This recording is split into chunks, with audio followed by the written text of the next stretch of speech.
kelasnya Pak Din Samsudin, kelasnya Pak Gatot, kemudian harus memilih anak buahnya Slamet Ma'arif, anak buahnya Yusuf Marta, kan saya kira tidak masuk akal.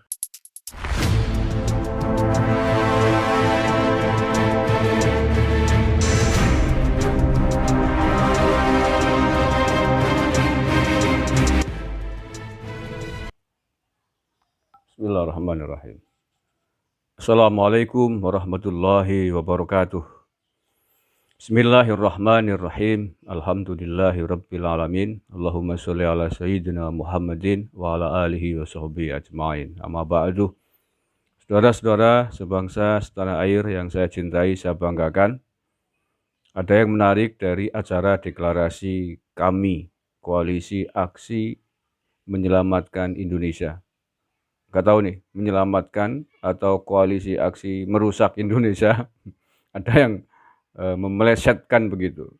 Ya, kita tidak tahu mau menyelamatkan atau merusak Indonesia. Kita akan lihat sepak terjangnya ke depan.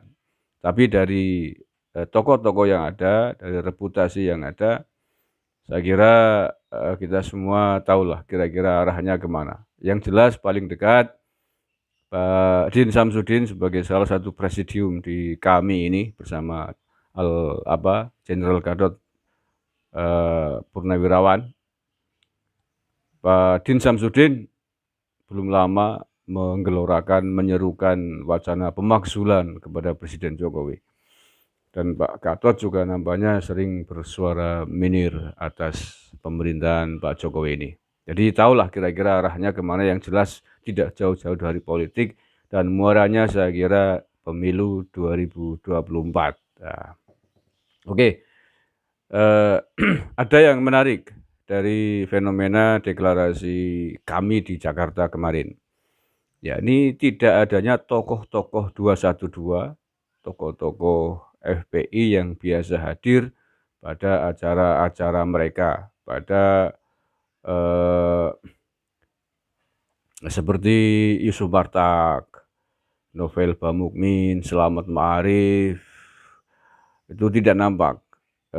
Begitu juga seragam khas mereka putih-putih, daster, jubah-jubah, sorban juga tidak nampak pada acara deklarasi kami kemarin. Nah, ada apa ini?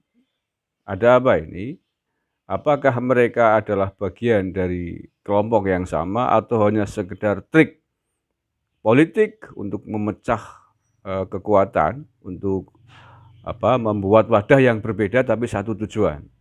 Nah, saya kira ini menarik untuk kita analisa, menarik untuk kita lihat. Menurut saya memang ada dua kemungkinan.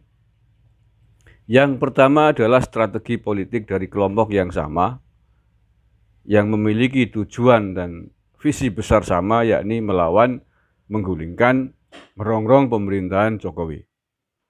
Kemudian mencoba membuat wadah yang lain dengan harapan agar masyarakat yang enggan masuk ke 212, ke FPI, bisa diwadahi di kami ini.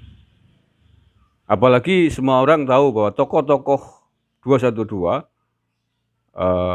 ya bahkan FPI sendiri secara terang, organisasinya memang mencita-citakan adanya khilafah Islamiyah.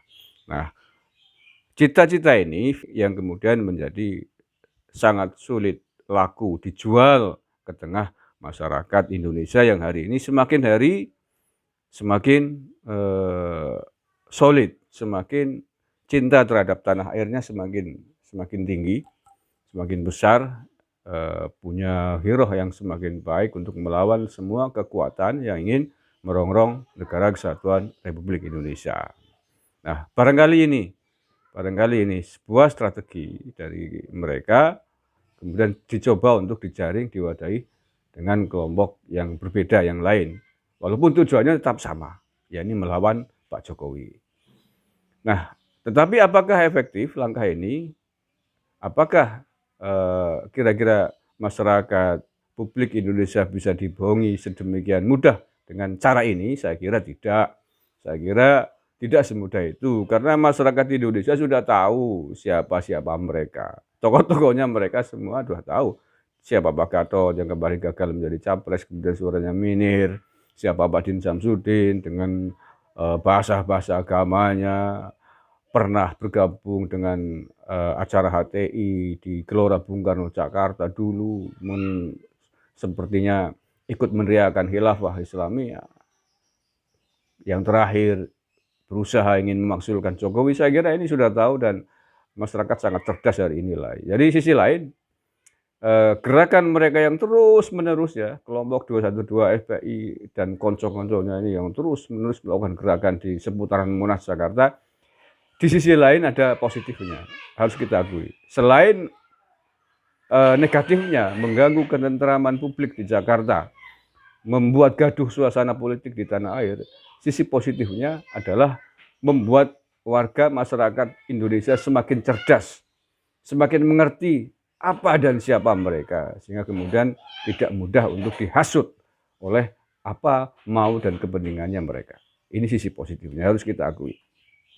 Nah, itu satu ya. Jadi menurut saya adalah sebuah trik politik untuk mewadahi orang-orang yang tidak mau, yang popi dengan kelompok 212, kemudian masuk ke kami. Nah, satu. Yang kedua, menurut saya, kalau ini bukan,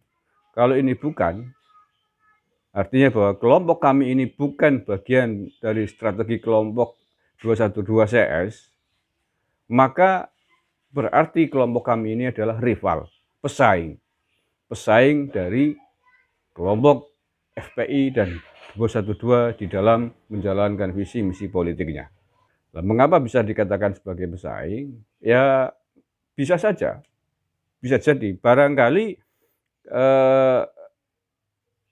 orang-orang sekelas Pak Din Samsudin yang punya gelar profesor doktor gitu ya, mantan ketua umum Muhammadiyah, Pak Gatot mantan Panglima TNI, orang nomor 1 di TNI di Republik ini, barangkali mungkin risih kalau harus bergabung dengan orang-orang sekelasnya Yusuf Martak, Novel Bamukmin, Haikal Hasan, Slamet Ma'arif, barangkali mungkin merasa tidak level untuk bergabung satu kotak, satu wadah dengan mereka.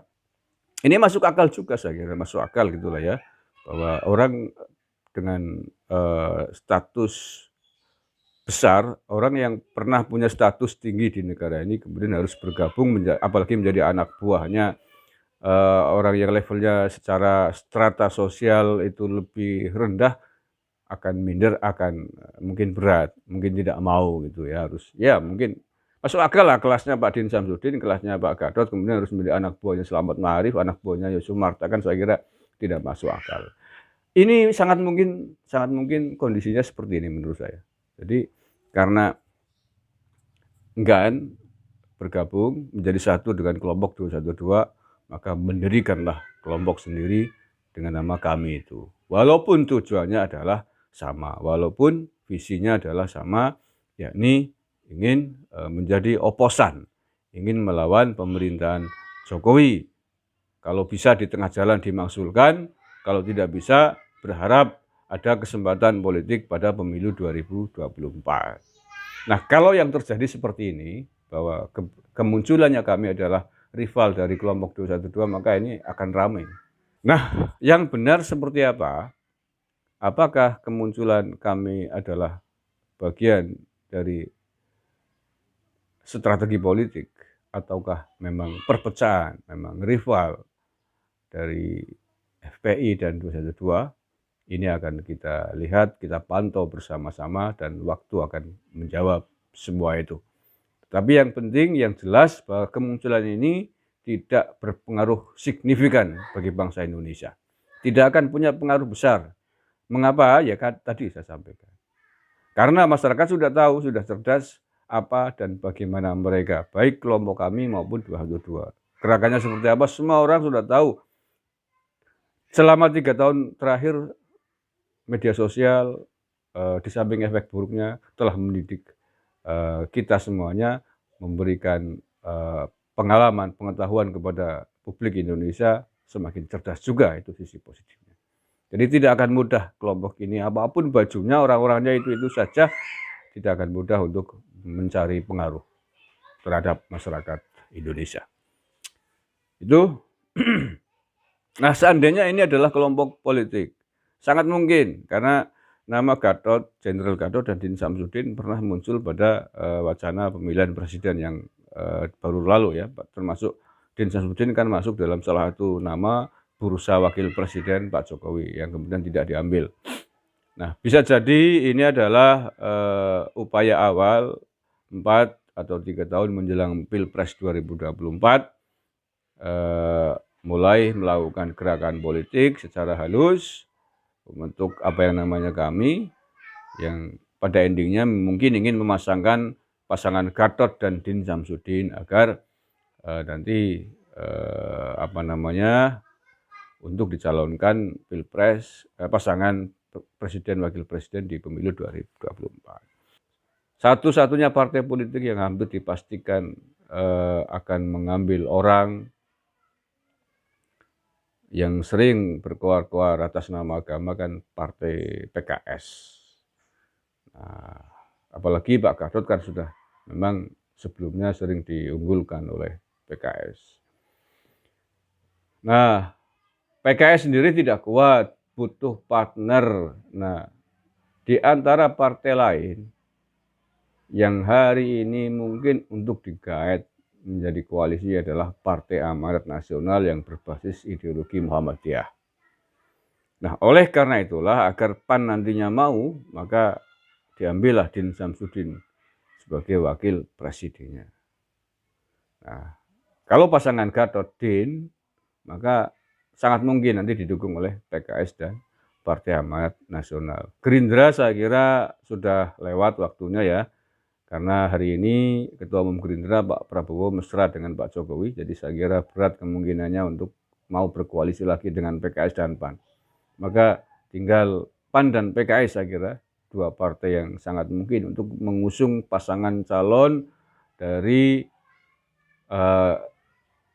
dengan dan atas nama agama sebagai jargon politiknya. Kita tunggu apakah ini benar.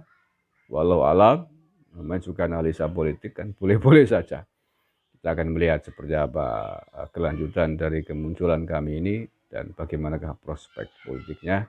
Dalam konteks demokrasi saya kira sah-sah saja. Yang penting jangan coba-coba untuk melakukan tindakan-tindakan makar, ingin memakzulkan Jokowi dengan cara inkonstitusional, jangan coba-coba. Karena kalau itu dicoba, siapapun kalian pasti akan berhadapan dengan rakyat Indonesia yang sangat mencintai tanah air ini. Siapapun pasti akan kita lawan kalau cara-caranya tidak konstitusional. Wallahul muwaffiq ila aqwamit thoriq. Assalamualaikum warahmatullahi wabarakatuh.